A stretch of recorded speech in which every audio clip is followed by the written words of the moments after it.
Good morning, good afternoon, or good evening. Welcome to Connect to Your Gift. My name is Valerie Hope, and as you have seen in the past, I love having guests that I know are doing wonderful work in the world, especially those who are really aligned and connected to their innate gifts and talents. And today I bring to you one of my favorite couples, Reverend John and Grace Vyvyan. I've known you guys now 4 years, I think 4 years? At least. At least. But it feels a lot longer because the impact, right? The impact has been greater. Forever friendship. And I know John and Grace because they are both spiritual counselors. We all attend the same church.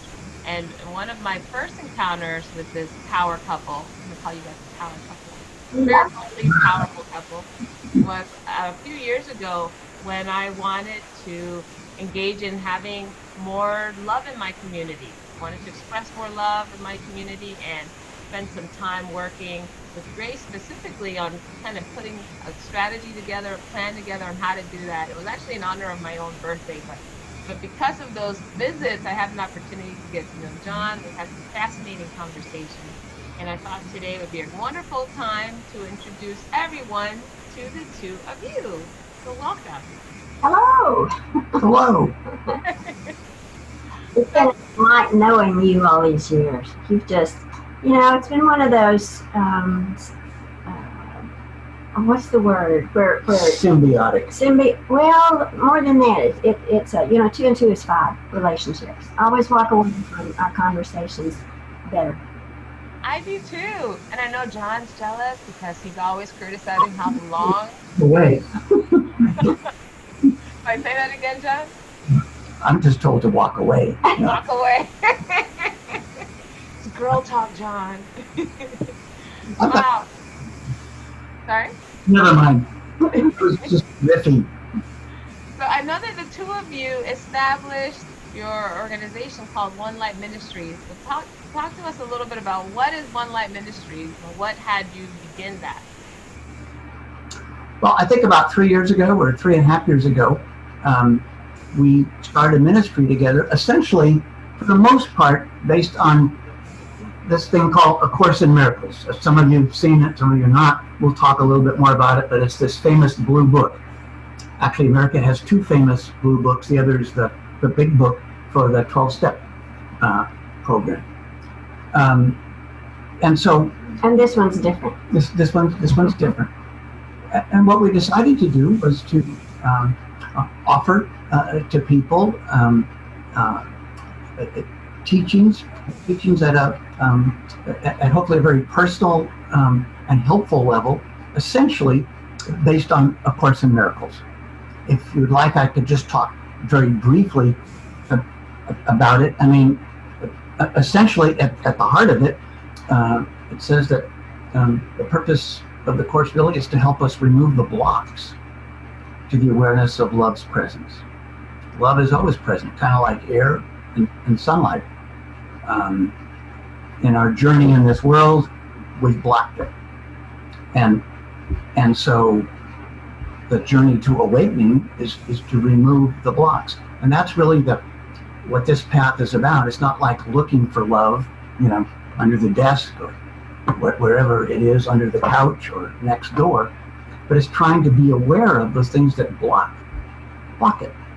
So that's the task that we have. The other thing you might say, it's a return to sanity. It's a remembering who we are. Those are 3 ways just to talk about what it is. Very briefly, Course in Miracles came into the world through a 7-year period from 1965 to 1972. It was received essentially by 2 psychologists at Columbia Presbyterian Hospital in New York City. Helen Shupman and Bill Thetford. They were on the staff. They were tired of the mean-spirited competitiveness of academia. And so one day, the supervisor, Bill, said, there's got to be a better way. And the woman who actually received the material said, I'll help you find it. And in that, the Course in Miracles was born.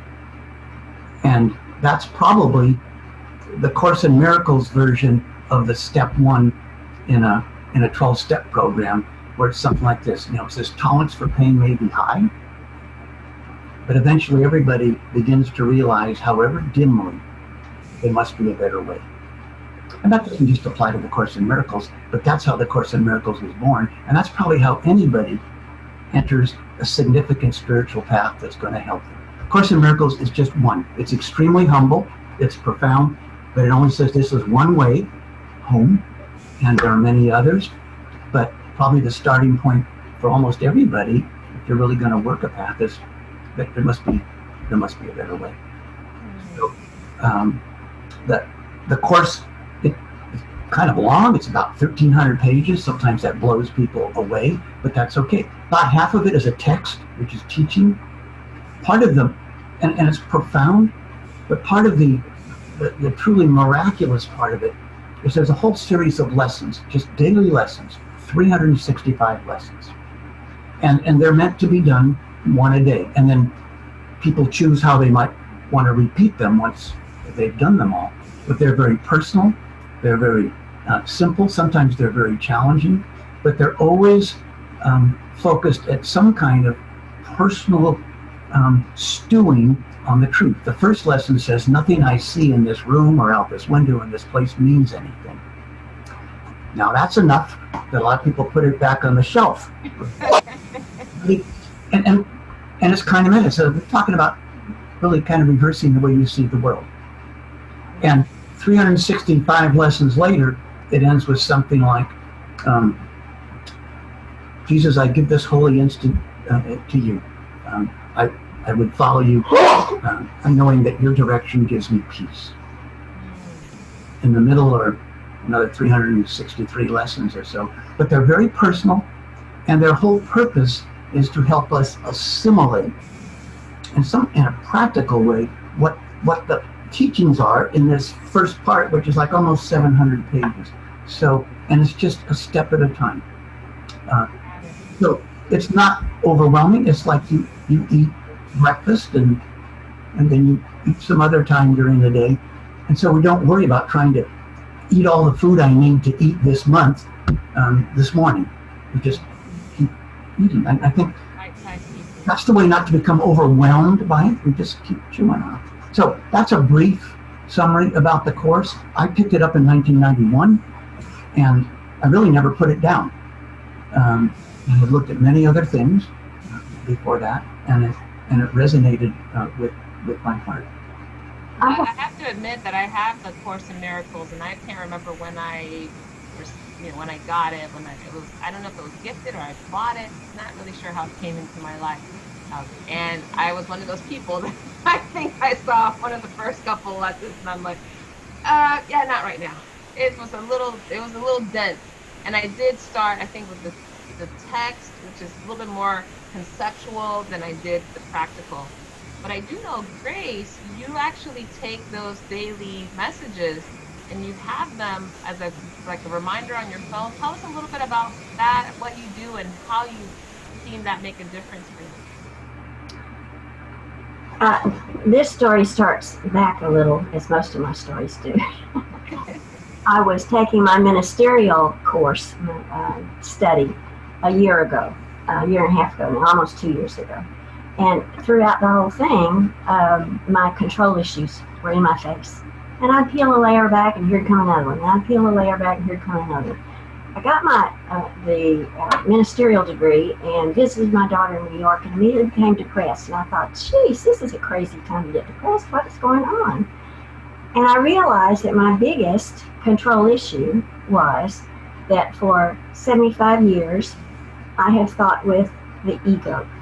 Sight, sound, feel, touch, smell, how you feel, how what you think.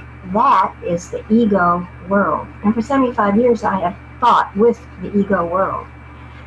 And what the Course in Miracles urges us to do is to think habitually with spirit, as opposed to thinking habitually with the ego. And I came to realize in my little depression, I'm not sure I want to give up Grace. I've been with her for almost 75 years at the time.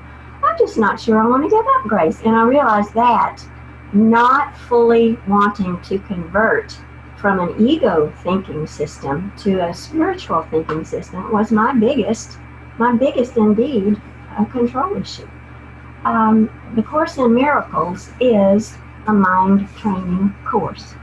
It teaches you to recognize that you are thinking habitually with the ego, and it urges you then to begin thinking with the spirit.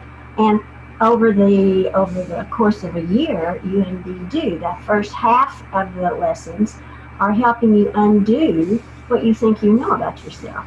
And the second half of the courses is to build up knowing who you truly are.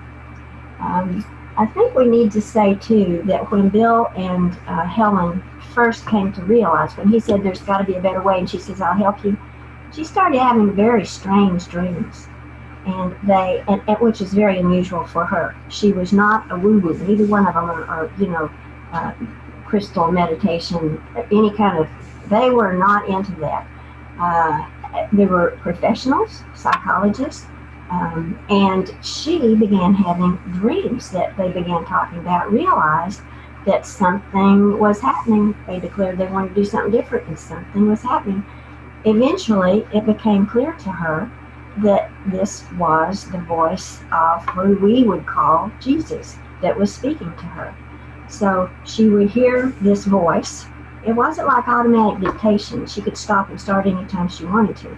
But she would hear the voice and record it. Then she'd go back in shorthand. Then she'd go back into the office and she would read her shorthand notes to Bill, who would then type it up. That's the way the Course in Miracles came about. I have been on a spiritual search all my life, and so has John.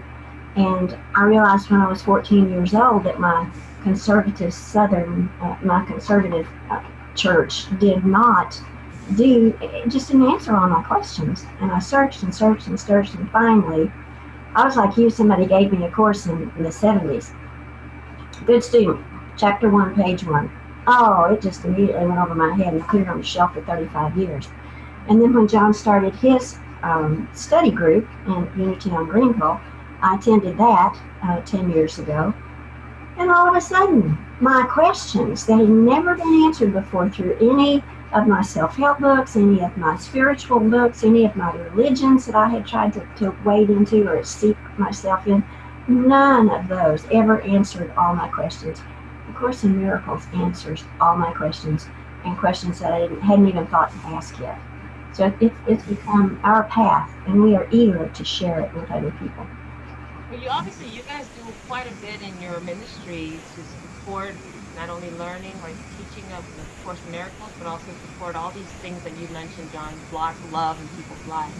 So I know you have spiritual retreats as part of one of the services that you offer. Talk to us a little bit about what a spiritual retreat is, and why would somebody attend one of those retreats? Well, first of all, I think retreats are ancient, and people trying to quote get away from the world for a while, and whether it's for a few hours or days or months, for generations people have found it helpful to get away from what goes on regularly, and focus on something else, focus on a path, and there's some things that can occur when you give time to it that just won't happen if you're together for an hour or an hour and a half or so. What we have developed are like one-day retreats. So some would say that's kind of like a mini retreat. I almost go for 4 weeks. Well, that's bless you. And part of what is around the one-day retreat, we really find that that's probably more accessible to a lot of people, both in terms of the ton of time required and the amount of dollars it's going to take out of your pocket to do it. And so our retreats are basically 1 day, and we focus on a theme. We've had silence, we've had meditation, we've had forgiveness, and we've had at least 10 of these, or 10 or 12 of these, and it's a very important part of what we offer. For the most part, we're using a facility in Oak Cliff, a Catholic facility. called the Catholic Conference and Formation Center, right near the Bishop Arts District. And so our next retreat comes up right around Thanksgiving, and you might want to say some words about that. The next one's like 2 months from now, but so retreats in general, and then our next one is going to be around the holiday theme, and there are some reasons for that. So, do you want to comment a bit? Yeah, we do Monday night study groups. They're just an hour and a half, and that's in person at the Unity Church. And then we have an online study group for an hour and a half on Wednesdays, where we've had people from Arkansas and South Texas and so forth to study with us through the day. But retreats are those that you can devote a whole day to a theme. One of the major difficulties I think that people have is how to deal with holidays. Holidays bring up all kinds of stuff for us, whether it's the relative that we can't stand, whether it's the memory of how wonderful it used to be and look at what it is now, whether it's, oh my gosh, look at this feeding frenzy of all the kids diving into all of the presents and I can read this represent. Just all kinds of things come up for us through the holidays. So we designed a whole day for you to look at your stuff, and we actually start out with looking at what do you remember about holidays that were just wonderful, and talk with each other in pairs to figure out what's the real lasting value. Why do you still remember that? And what perhaps you want to replicate from that into your holidays now? And then we get an opportunity to look at the stuff. What is it that you're carrying with you into the holiday? And then we get to look at Course in Miracles information, one of which is you're never upset for the reason that you think. And another is we're either asking for love or we're calling for love. So it gives us an opportunity to look at all that stuff to figure out not only for us about others, but even about ourselves. What is it that needs to be changed? The Course in Miracles says Spirit will just help you look at this differently. Spirit will help you understand that what we see on the surface has nothing to do with what is really underneath. We all are children of God. We all are love itself. And if we act in any way, shape, or form different from a loving human being, it's because we have wounds, issues, fears, false beliefs that's covering up who we are. And so we have a way in the workshop to look at what the problem areas are in our life, the problem people are in our life, and how we are also contributing to that. Can I send my whole family to your workshop?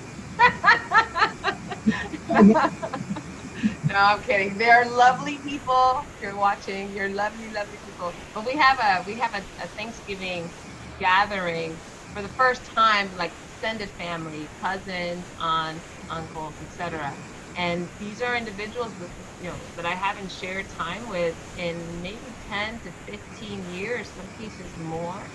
And we've started to, over the last month, connect and have more conversations. We actually Zoom quite a bit in organizing and planning.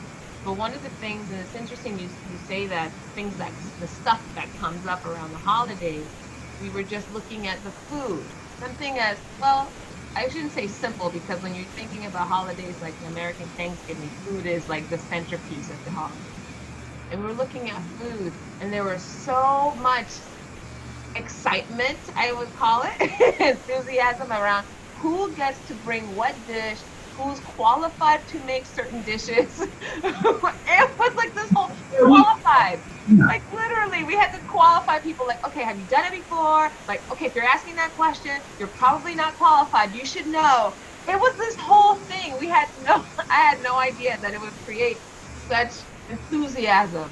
Now, there was no conflict, but it was just interesting to observe how much meaning we attach to certain things, the protocol, who does what, who pays for what, who brings what.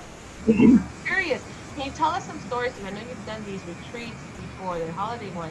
Can you share some stories or examples of what people discover or what people are dealing with? I'll share one story in brief. One of our members had not spoken to her sister for 3 years. And through this workshop, with understanding that the surface that you see is not the real surface. The surface that you see of a person in the first place is all your interpretation of what that person is, what their motivations are, what they've been doing, what they just said to you. You interpret everything. You don't see that person as she really is. And in most instances, well, every instance, Course in Miracles says we have two responses. We're either sending love, expressing love to people, or we're calling for love, help, and healing. All of these nasty looking things that people are doing, they're actually calling for love, asking for love. And just with those two concepts, this woman was able to see her sister differently. She was able to begin to send love to her sister, not through no physical means, just spiritually sending love to her sister. And out of the blue, her sister phoned her, and they made contact. There's another illustration of someone came, and there's like two families in town. Their child, married someone else, which frequently happens, and so there's two families, families A and family B. The person who was with us really didn't want to enter into the Thanksgiving at Christmas because it appears though the other family totally dominates the whole setup, the situation, totally in control, and they are just sort of, well, they're add-ons because they have to be included. But I think always felt diminished. And so this particular person was saying, I don't even really want to go, but they all live within 10 miles of it, within 5 miles of each other. And so it helped the person who came to the retreat look at this in a whole different way. Their child had married into this other family. That's a very interesting thing. We can talk about that in a moment. But it helped her deal with what the setup was going to be and to look at it in a different way. And as far as I can tell from what was told us, it made a complete difference. But there was dread, and I think oftentimes people look to the holidays as a great expectation and dread. And sometimes it's just dread, and so some of the lucky people it's just great expectations. Probably for many it's a mixed soup. And so we're trying to help people, what do you really don't want to experience again? What would you like to experience? How can you sort it out? But that's a couple of experiences people have been with us recently. We're doing essentially the same retreat again. It'll be modified. This is the third year, but there seems to be a need for it. And the reason is the holidays always occur. No. If you didn't know this, somewhere between November and January 1st, there's a lot of gatherings, and it shows up every year. And the people might change a little bit, but Uncle Bob and Aunt Tilly are probably going to be there again, and so depending on your relationship with Uncle Bob and Aunt Tilly, it's a chance to work on things. So it kind of we sort of almost stumbled on it and realized this is really an important time of year for people, and it does repeat every year in this culture. I mean, essentially there's about a 6-week period where there are these numerous holidays, and it includes a lot of other people. So Valerie, we urge you, don't send your whole family to it. Just you come, okay? They're the ones that need it. Clearly. It truly is a process of helping you see things differently. Help the participants see things differently. I think the examples that both of you shared give the impression that this is really what you're working through spiritually is our own viewpoint, our own perspective, challenging, like you mentioned, that stuff that comes up, why we might be triggered or activated by something, and looking at that particular something from a different viewpoint. I'm also curious because I think, first of all, I mean, we say holidays are, they're static, right? For the most part, in every culture or different religions have their holiday traditions and expectations, some dread, like you said, John. I'm curious about what is it specifically about the holidays, though? Like, what is it about that time those times of the year that we infuse with so much difference? Do you have a spiritual explanation for that? What does it make such an impact on us? I'm thinking in the first place, it's because that's the time that family gathers most. Yeah, they're the problem. They're always the problem. Thanksgiving and Christmas, or Hanukkah, or whatever, or Kwanzaa, whatever it is that you celebrate, it's a family gathering. You can select who comes to your birthday party. Many people select who participates in New Year's with them. Same thing with the 4th of July. But Christmas and all of those holidays, and around the Easter time as well, I would think, Passover, it's family, family, family. And our families of origin, after all, are the places where we developed our wounds, issues, fears, and false beliefs. From what I've read in psychology, you develop them before you're 7 years old. And then if you just play them out until life is so conflicting for you that you begin to look within and figure out, oh, that's a wound I need to heal. That's an issue I need to deal with. That's a false belief. That's a fear I need to deal. When you finally are compos mentis enough, when you are have the cognition and the emotional maturity to deal with those things, then you can begin to sort them out.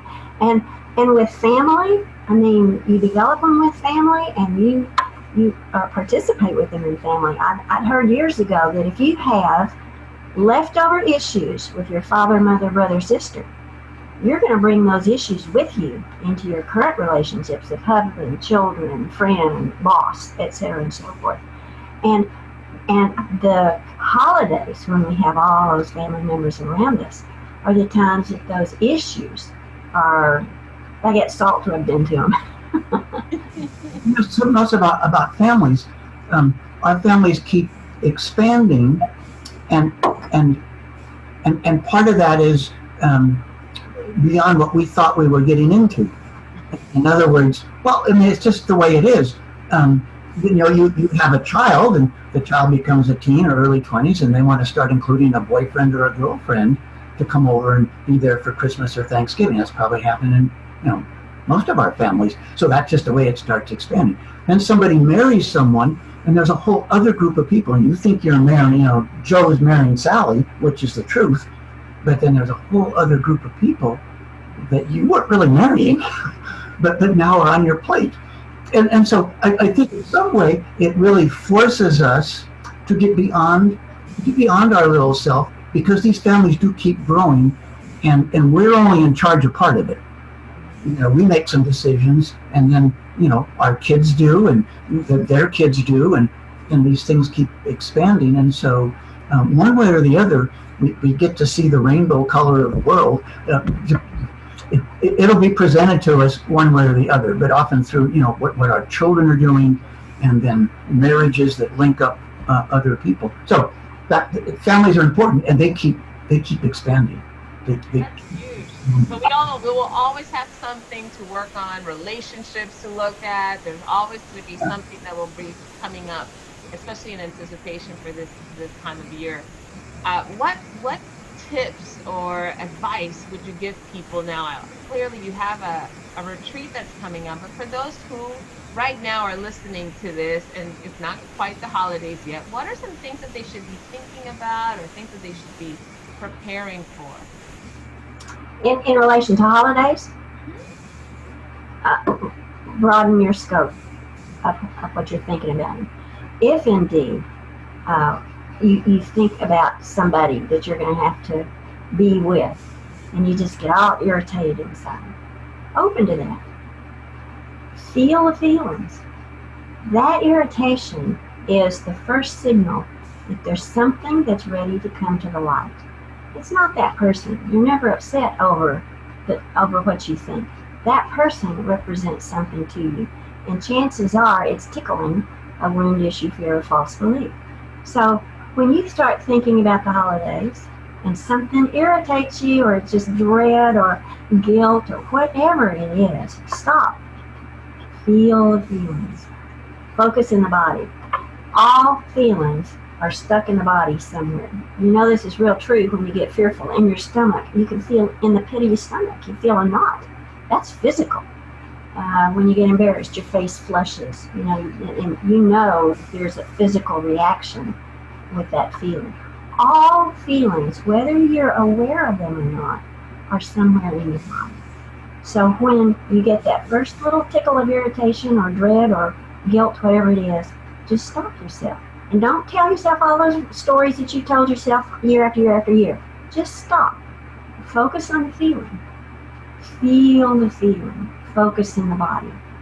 Feel the feeling. Focus on the place in your body where that feeling is. It may be a clenched stomach. It may be a sensation in your shoulders. It may be a sensation like a headache coming on in your head. And if you don't know where it is, because most of us are very out of touch with our feelings, then make it up. Where do you think that spot is? Because one of the purposes for focusing in the body is to keep you in the present. If you are thinking about Uncle Ned and how obnoxious he is and things that he's done to you in the past, things he's said to you, then you're not fully allowing yourself to feel. You're just in the drama of the moment. If you fully allow your body to feel, focus in the body without all of the drama, just feel the feeling. One of two things I found will happen. Ultimately, the feeling will just dissipate.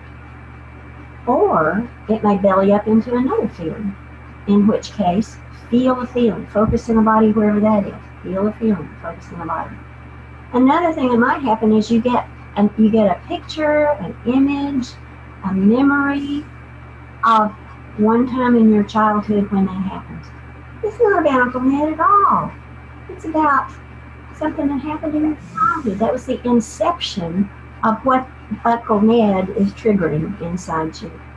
I find most of my triggers they always go back to my mom. My mom and I mean, seminal relationship.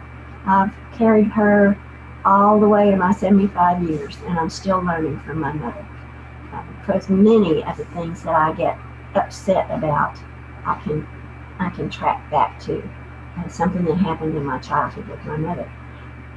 Ultimately, these healings, because you can heal from that, feel the feelings, focus on the body, you can then come to an understanding. Uncle Ned's doing the best he can with what he has. Think of his history, what he's been through in his life. Of course, he's going to try to dominate. He wasn't. He had a mom that didn't even want him. Of course, he's going to try to dominate. So you get to look at Uncle Ned in a very different way. You get to, instead of being irritated over him, feel compassion and love for him. You understand that in his trying to dominate everything, in his loud talking, he's calling for help as loudly as he can. He may be saying one thing, but underneath it he's saying, please just accept me and love me. I never was before. I just have never felt fully understood and loved. That's probably at the basis of what most of the nasty things that we do to each other. It's probably the basis of most of them. That's wonderful. So I think in preparation or in launching now into focusing on the holiday season is to make sure that we're super aware of our own sensations, our own emotions first. So rather than projecting on, oh, look, here he goes again, or here she goes again, or here's this thing again, is to look at maybe what is creating that within ourselves. I love that. As we are wrapping up, I want you to share where should people find you, or what would you like for people to take away about your organization and what you offer them? We are at www.onelightministry.net. All of the philosophy, a little bit about Course in Miracles, what it's like, what it's based on, the various things that we offer. We offer a healing circle on Saturdays. And through my ministerial degree, ministerial certification, I'm allowed to counsel. And everything I've been talking to you about are in the counseling. Those are the principles that we use in the counseling. One of the biggest problems that all of us have is that we think we're separate. We think, most people think there are three people sitting here. There's really one person in here. We all are one. And because we've chosen to separate in this world from each other, that's really the core of all of our problems. We forget that I am you and you are me. You love me and I love you. We all are one. And most of all of our solutions can be found in recognizing our oneness. And in much of what we do in Course in Miracles, we emphasize trying to remember oneness with Spirit. John, anything to add to that? Yeah, I think what we try to do is give people opportunities to come together in some way, whether digitally with a Zoom class or in something like the Healing Circle, which is face-to-face on a Saturday at the Unity Church. The in-flesh classes at the Unity Church on Greenville on Monday evenings. Grace has had in our home Healing the Inner Child workshop, which is an 8-session workshop, spread over 8 weeks. So there'll be more of those coming up, in our home. So we try to offer opportunities, in some way to take this marvelous path, but to work with it together with a gathering, because ultimately, relationships are really the fast track to enlightenment. Maybe I would just stop with that, which is kind of what we need to work on. So whether it's at the holiday gathering or just going through your life with your employer or the next door neighbors, or the cable company, health insurance company, you're always connecting with someone. I don't know whether Grace showed, but when on the 23rd of November we have a retreat. Unfortunately, this has all kinds of little Post-its on it, but everybody will get a workbook. Okay, a workbook where it's got a lot of information and lots of places to write and scribble and draw to make it your own. But everybody gets a handbook at all of our retreats, but particularly now the Thanksgiving one that's coming up on the 23rd of November. I don't. Well, we'll promote. I'll make sure that if you guys send me all those details, the website, any dates, particular date that you'd like to have put in, I'll make sure that I add that to the notes so that people don't have to remember all of the details, but we'll have a way for them to get that. Mm-hmm. The last question I have for the two of you is, why do you do this? What is it about? Because you guys are busy. There's a lot of stuff, sounds like it's coming up really quickly, things that you have ongoing, things that you do annually, but why? For me, it's my path, and it works. I cannot tell you how much I have uncovered, how much more I love today, how much more I love myself today than I did before I started this. It's truth to me, and it works. It's practical. It works in your life. It gives you tools that makes your life better.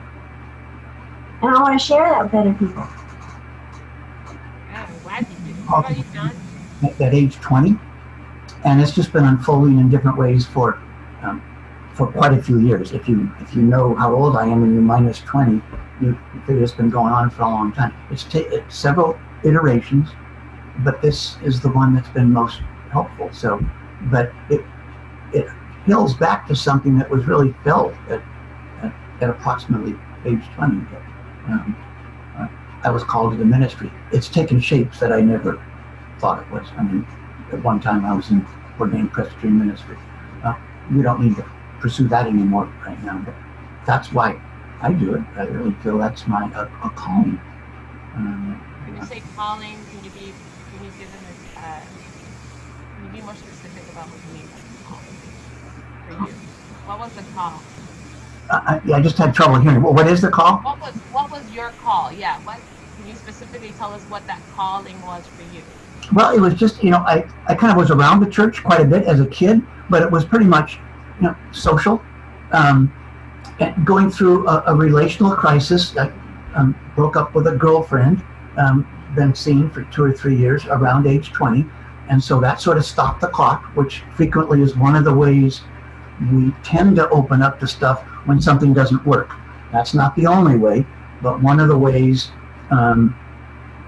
John Mendick calls it crash and burn. That's not the only way, but when something just, this doesn't work. Sometimes it can be a business that fails, or whatever. So at about age 20, and I had been around the edge of the church. I mean, and all of a sudden, I just realized this is really important.